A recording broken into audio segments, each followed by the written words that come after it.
A lot of people have the misguided belief that spiritual gifts cannot be used to hurt others.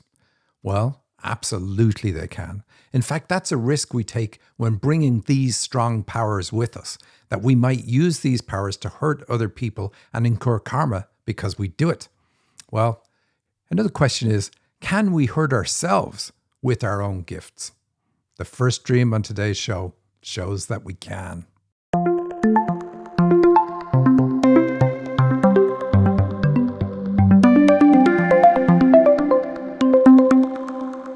Welcome to the Dream Interpretation Podcast with Michael and Sandy. Hello, welcome everybody. We are so excited you are here. This is another half hour of us eavesdropping on the very personal communication between the spirit world and you on your journey, because that's what dreams are. They are the personal communication between you and the spirit world. If you want to know what you're meant to be doing right now at this very moment in time, then look no further than your dreams. The whole reason that you came here, all the issues that you've got, the reasons you have those issues and the way out of those issues, it's all detailed in your dreams. To get your dream analyzed on our show, go to dream-analysis.com/podcast or simply email radioshow@dream-analysis.com. We answer lots and lots of dreams that don't make it to the show. This is a change we've made recently. So if you sent to the show before and didn't get a reply, it is very likely anything you send now will get a reply, whether it makes it to the show or not. And we do thank you for sending the dreams, because that is the lifeblood of the show. So, Sandy, we have our webinar on channeling on this week. Yes. This week. And it's Wednesday, the 24th at 10 a.m. And it's going to be great because you cover so much about channeling, all the different ways to channel, how to raise your vibrations so you connect to who you really want to connect to, and how to deal with protections so you learn how to shut down when you're done and open up when you're ready and get rid of anything that's gonna mess with you. Is that right, Michael? You want to talk more about it and tell them how to come join our meeting? Absolutely. It's Wednesday at 10 a.m. Pacific time, but you can get the time in your local time zone if you go to dream-analysis.com/channel. That will show it in your time zone, and it'll tell you what we're going to talk about, which, like Sandy said, we're going to cover 9 different ways of channeling. So everybody thinks, oh yeah, I get images. That's how you get images. That's how you talk to the spirit world. You get images, or you hear the guides, whatever. It's different for everybody. You need to know what way it works for you. We're going to talk about all the different ways. And then when you know how it works for you, that's what you focus on. Don't try doing anything else. And I often say this is a good analogy. There's no point checking the mailbox when somebody's going to phone you. You need to know what your mechanism is and then use that mechanism. Nothing else is going to work. Some people have more than one mechanism, mind you, but not too common. So yeah, we're looking forward to that. We did it once before and it was a terrific success, very well received, but we ran over. So this time we're giving ourselves a lot more time. So you can bring your Q&A and you can ask us anything you want. I've been channeling for years, for decades. I teach other people to channel. Sandy's specific role in this course for us is she helps clear the blocks that prevent people from channeling. So between the two of us on the call, we should be able to answer any questions you've got. And we enjoy that part of it. So, it's all about channeling. We want everybody to channel. Everybody in the world should channel. But you need to be aware of the things you should not do and the things to avoid so that you do it well, do it safely. And we call this webinar actually How to Channel Safely, because it's an important part of it all. I've seen people who've done it wrong. It is not good. No, it's not. All righty, Michael. Yes, I'm ready to jump into our dreams because they look awfully fun this week. Anyways, the first one is a little scary if you ask me, but we'll see. Can I just say, I don't know if you ever watched this show. You say, oh, here's a fun dream. Have you heard me give fun analysis of these dreams? No, but the visual symbols and all the different things, they look so good, and then you ruin it. You stomp right on it. Thank you. You're welcome. Anyways, the first one is titled Life Force, and it's from Mary. I'm sitting around a table with the crew, and I'm really cold. Franz is next to me, and I start to lean against him for heat. I curl up on the side of him, cuddled in like you would pick up a child. I say, "This is so strange. Usually my husband is the one that is freezing all the time." "I know it means your life force is weak." Laura asked about the pendulum, and she is talking about being depressed. It's just the three of us at the table now, and we are practicing the pendulum. I am giving her guidance. Suddenly, around Laura's throat, I see a gray fog like dust sweep around her throat like hands. This is where it gets really scary. I am shocked at what I'm seeing, and I ask Franz if he sees it, as I know he sees ghosts.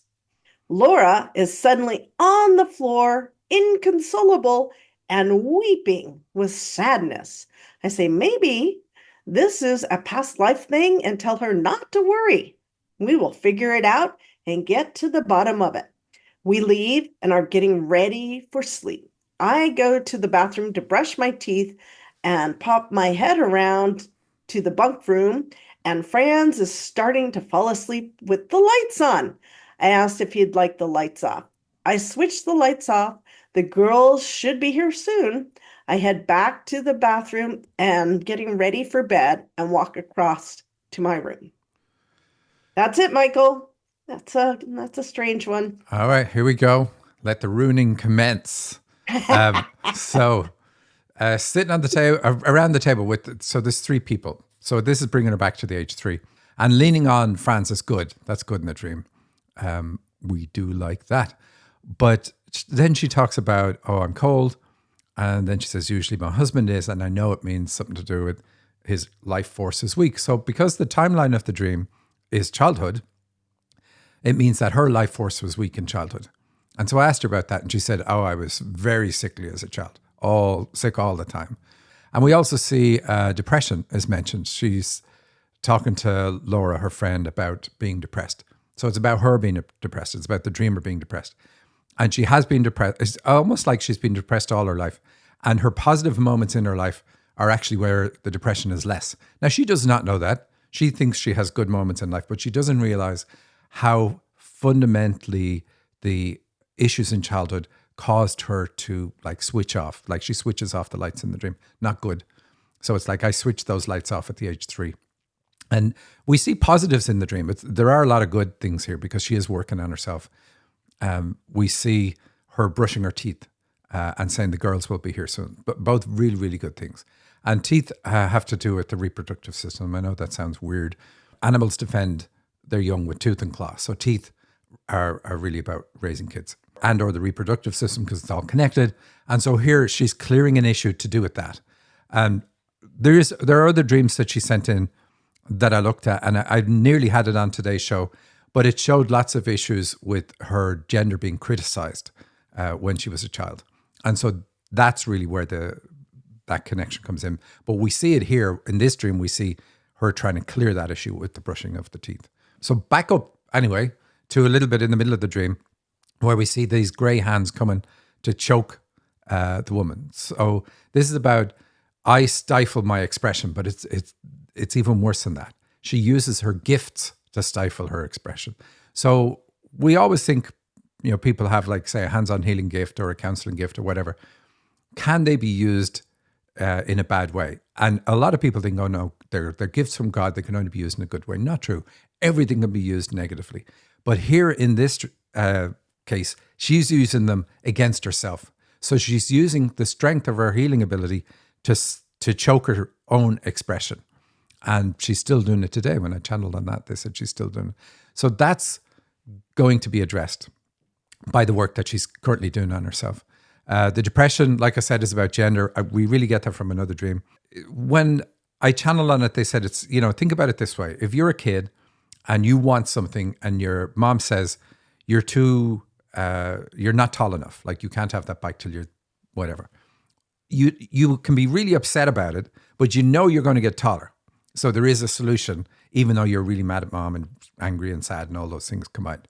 But when it's something at your core, like you're forbidden from doing something because you're a girl, you can't fix that. like as a child. Mm. It doesn't need fixing. But this is the way we look at things as a child. What can I do about this? I can do nothing. And then we blame our gender. We're depressed about the issue. And what they said was that she cried inconsolably on the floor as a child, which is really, Wow. really sad to see. Anyway, I'm sure you have questions. Fire. Wow. Yeah. So what's up with the pendulum? A couple times she mentions that they're talking about the pendulum, they're practicing it. So she is meant to be working in the spiritual field and has and does. But this part of the dream says that she is actually giving guidance to herself. She's giving guidance to Laura, but because the dream has timelined itself and said this is what it's about, she's actually using the skills she's developed in order to help herself or give guidance at this moment in time. And then we've got Franz is starting to fall asleep. Yeah, so ironically, the biggest impact on her was hitting her masculine energy. Her mom was super controlling, super masculine, super negative in that way, in how she impacted her. And so mom often shows up as men in dreams, or men. She has lots of dreams of men who are in a very positive way, like Franz is very positive. So he's there to restore that masculine side, that masculine energy. We all have masculine and feminine energy. Masculine energy is all about a belief that the world is a safe place or not a safe place. And if it's missing, if it's lacking, then it's not a safe place. And then all sorts of horrible things happen. You can get molested, you can get raped, all those things. Because if masculine energy is so deficient and you feel that like if I fell into a hole in the ground, nobody would help me. Like they would just all walk past. There would nobody be there to help me. And so that's how bad it is for her. But she's addressing it with the work that she's doing on mom.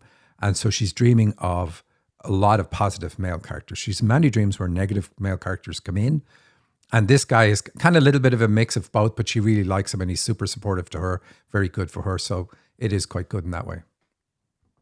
But starting to fall asleep, you don't ever want to do that in a dream, right?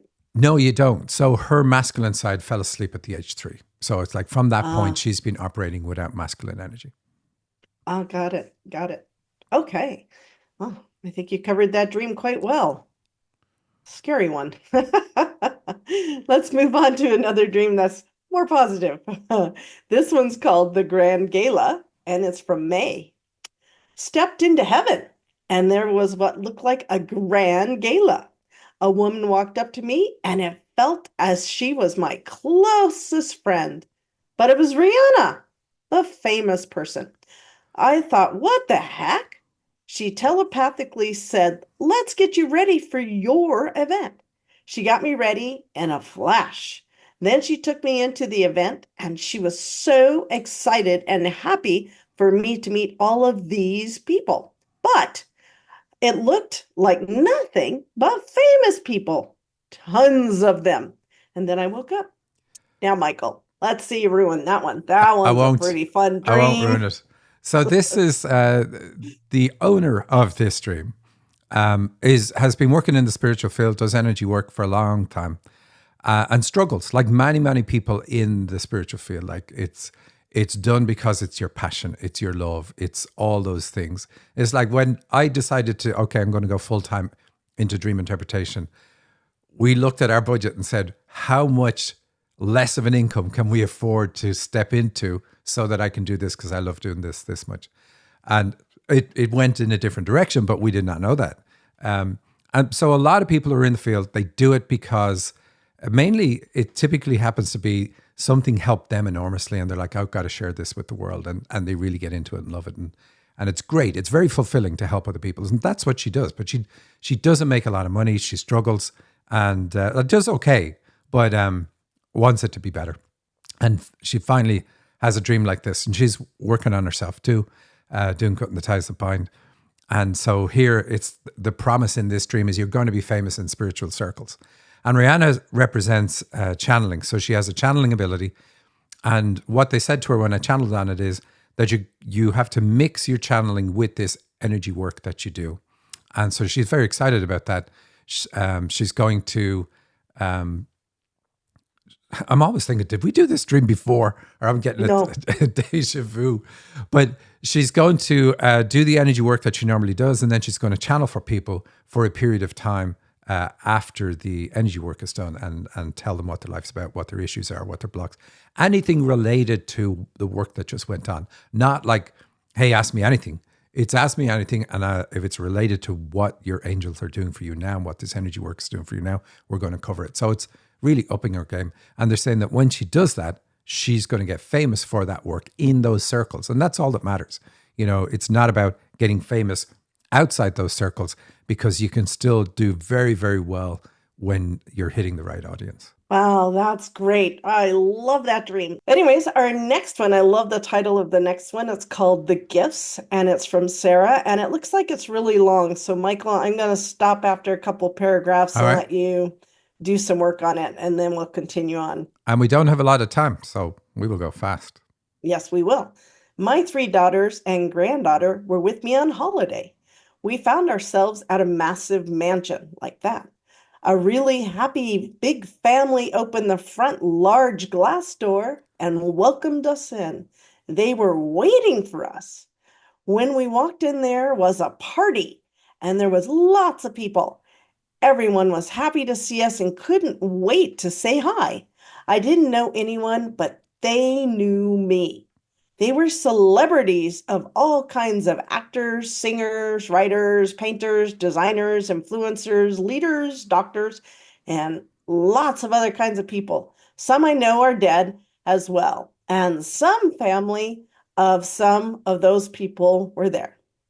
As we walked around, I noticed there was Christmas decorations and a grand, extra large Christmas tree full of decorations with so much light. It was extremely bright and with lots and lots of gifts of all sizes on it. As soon as I saw all of the gifts, then the scene changed. All righty, Michael. So it's a good dream in one sense, and it's terrible in another. When we see the welcome, hey, we got this great welcome. Everybody was happy to see us. When you arrive at a building or enter a building, that's about birth. And so here I'm arriving and everybody welcomes me. It means that in reality, I didn't get that welcome.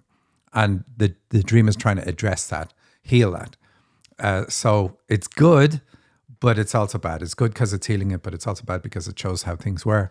And then we have the large glass front door. We see loads and loads of gifts. We see a big happy family. So she didn't grow up in a big happy family.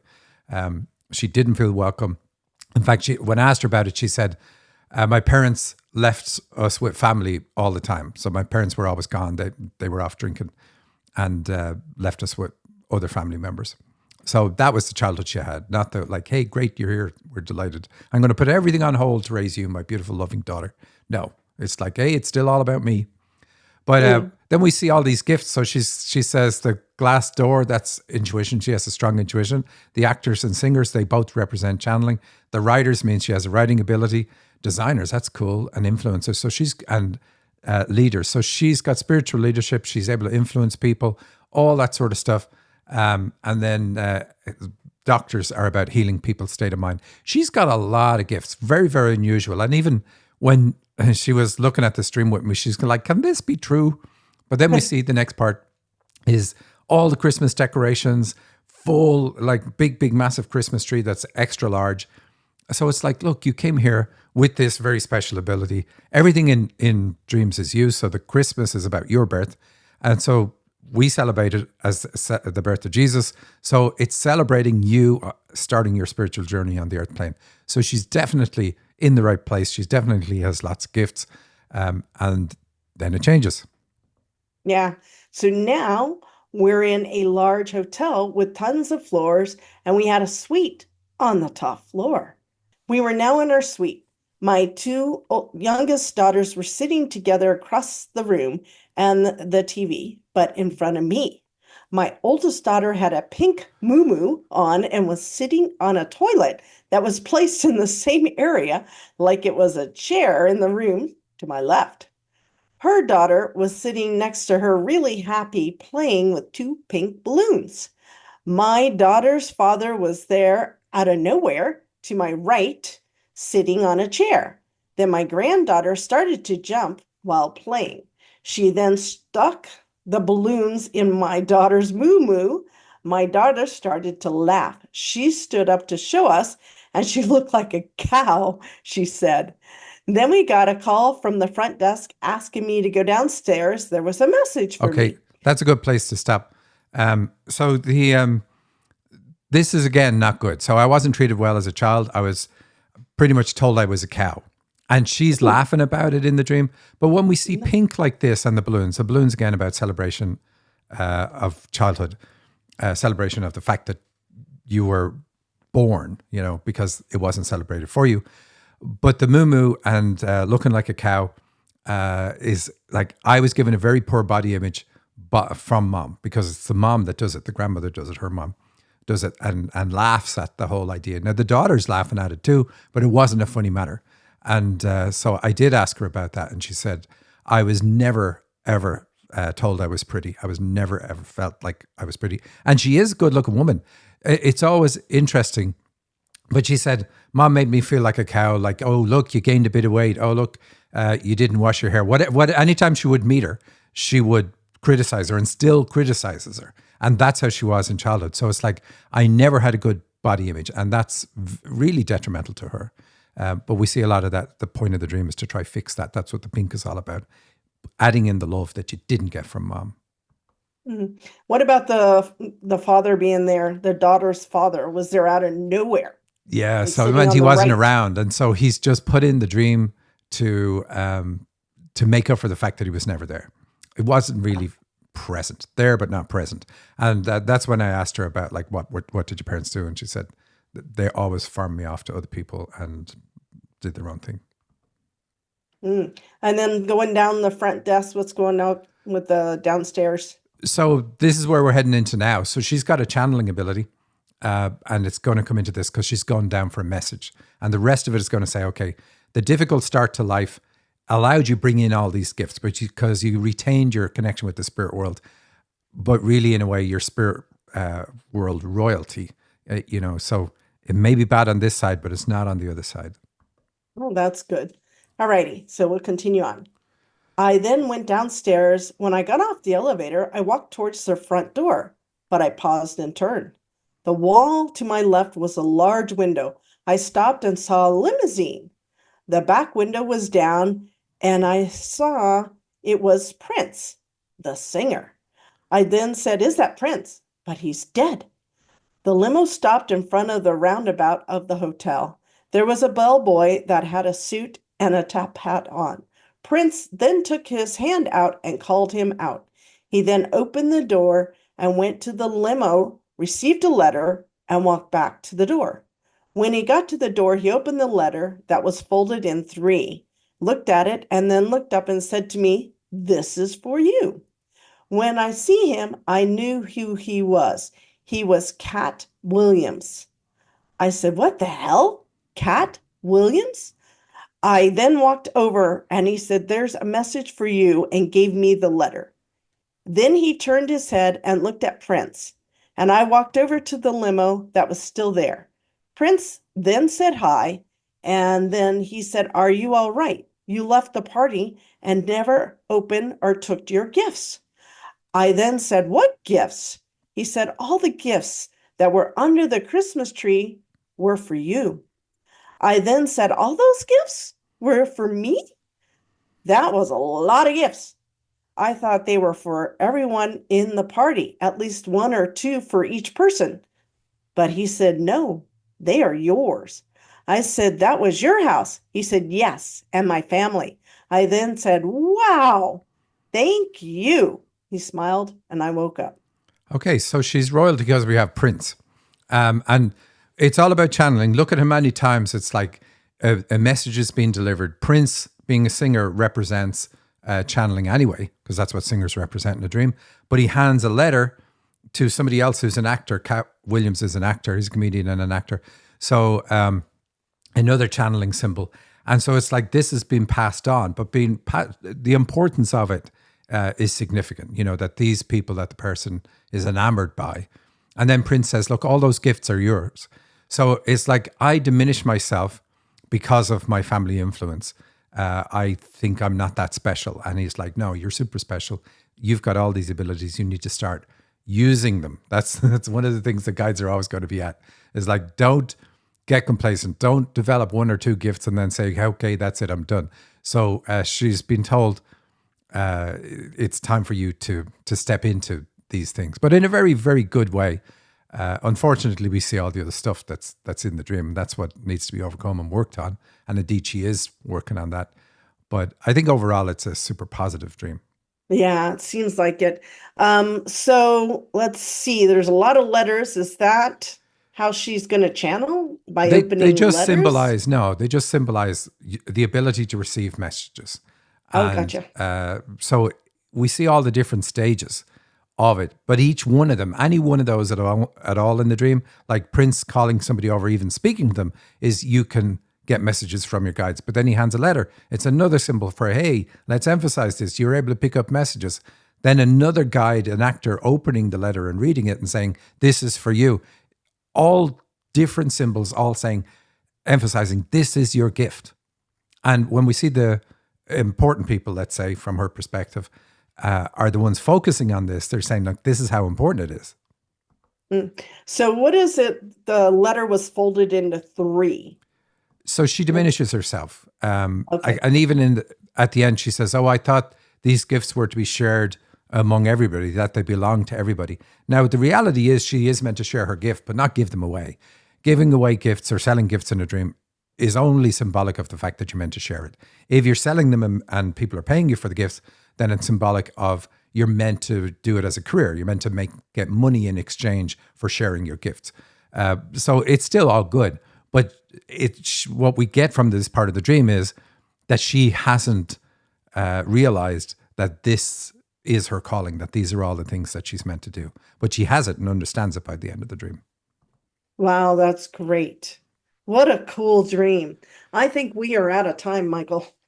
We definitely are. We will see you all next week, unless you come to our channeling webinar, which is dream-analysis.com/channel. And it's on Wednesday at 10 a.m. Pacific time. See you there. Bye.